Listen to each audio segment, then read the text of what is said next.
Your Axis and Allies strategy is amazing, but the execution is poor. Losing too many battles? Today we'll review the most common mistakes that new players make, so that you can avoid them and start winning more battles. Let's get into it.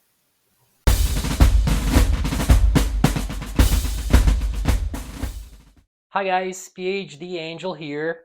Today I'm not going to talk about grand strategy for Axis and Allies. I will talk instead about tactics and operations that happen on the front line and in the battlefield. And the reason is that in our community of gamers, everybody wants to be the general, right? But we forget the majors and the lieutenants who are the ones who drive success in the battlefield. So this video is more intended for new players and occasional players. If you are too advanced, you can still watch it and find something insightful for you and help friends who are new to the game so that we can all have more fun. Before we dive in, please subscribe to this channel. We would appreciate your support. So let's get into the most common mistakes. Mistake number one. It happens quite often and is easy to spot. New players often overspend their ICs on flashy units. They like to buy big guns, they buy battleships, bombers. There is a fascination with cruisers. That may seem impressive, but actually you're wasting your money. Another way that's also very common to waste money, people buy lots of tanks and some little infantry.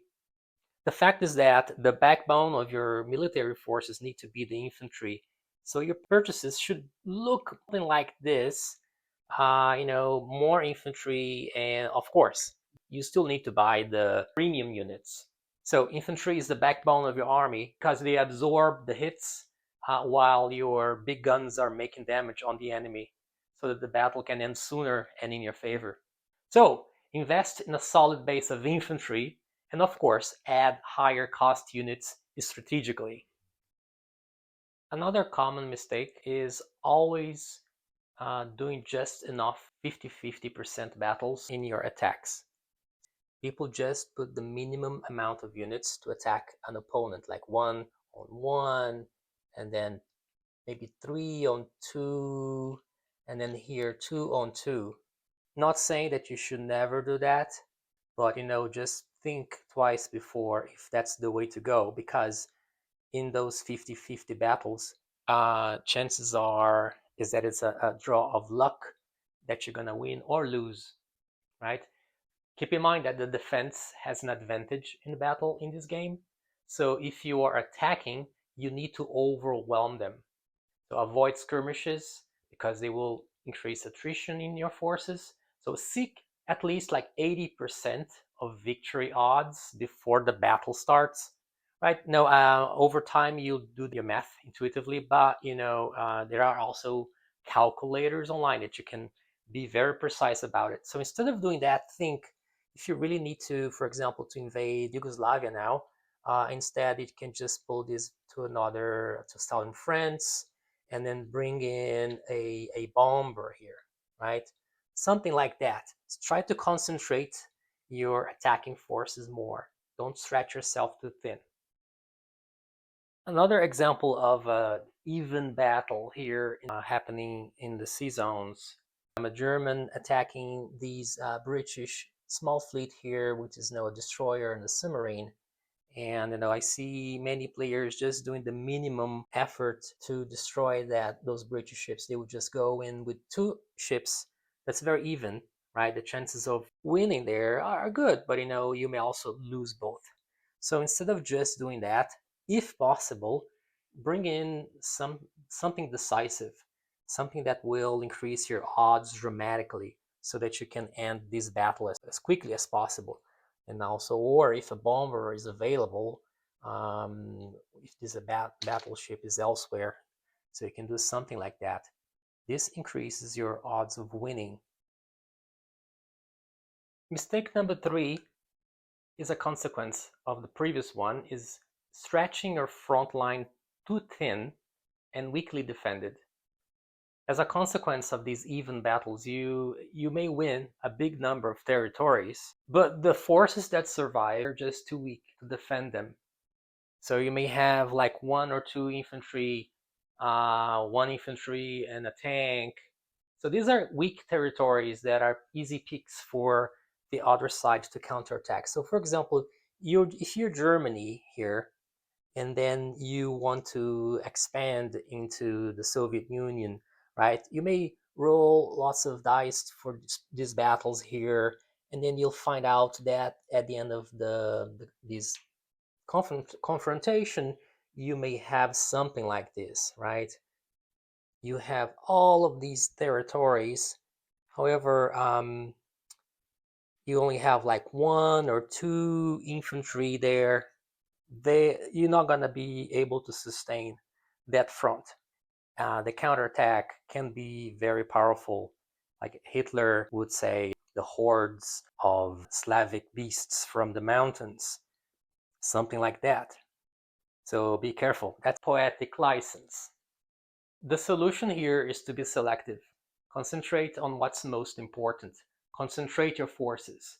Uh, Keep a couple of infantries on secondary territories, and frankly, decide which territories can be abandoned because they just are not relevant for you. So in this case, you should perhaps focus on Eastern Poland, fortifying there, and then keeping two units on the front here, keeping Ukraine. Something that uh, is a bit asymmetric, that will give you leverage in the future rounds. Stick number four, it's like having a thin front line that in this case it's not made of infantry, but also it's even worse, it's made of tanks and sometimes of aircraft that's overexposed. That's a very common mistake. So you use your tanks and then you didn't use much infantry. So the result is that you have only one infantry defending this tank, one artillery in this case. In this case here in Ukraine, there is no infantry defense. As I am playing now as the Soviet Union, I want to kill as many tanks as I can without minimum losses. Ukraine is a delicious target and it's an easy pick. You can even use lots of infantry here, one tank to amplify your attack points, and then you easily can take out these tanks. And that's a very common mistake that new German players do, is like to overexpose their panzers and their airplanes. They land them here, or they leave just one airplane alone in a territory that I can then bomb or invade somehow. So think ahead and make sure that you're not leaving valuable forces exposed. Another common mistake is to leave your infrastructure undefended. And this is more for the editions on global axis and allies. So it's easy to focus on big battles and forget your own infrastructure behind. So leaving your key industries and bases and even transportation with little or no protection. This is a sure way to give away an opportunity for the enemy.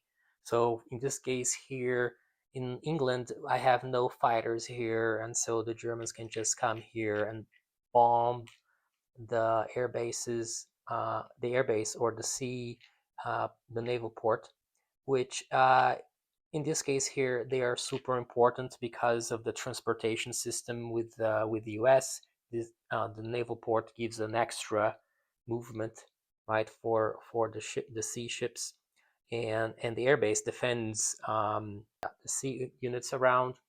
In this case, with no British fighters or with no American fighters there, the Germans can just bomb those facilities, or they can just kill the transportation.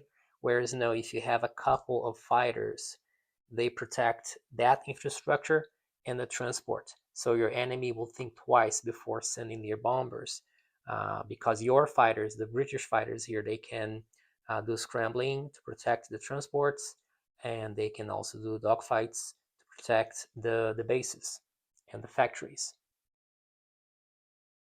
The final mistake on this list is underutilizing your war machine.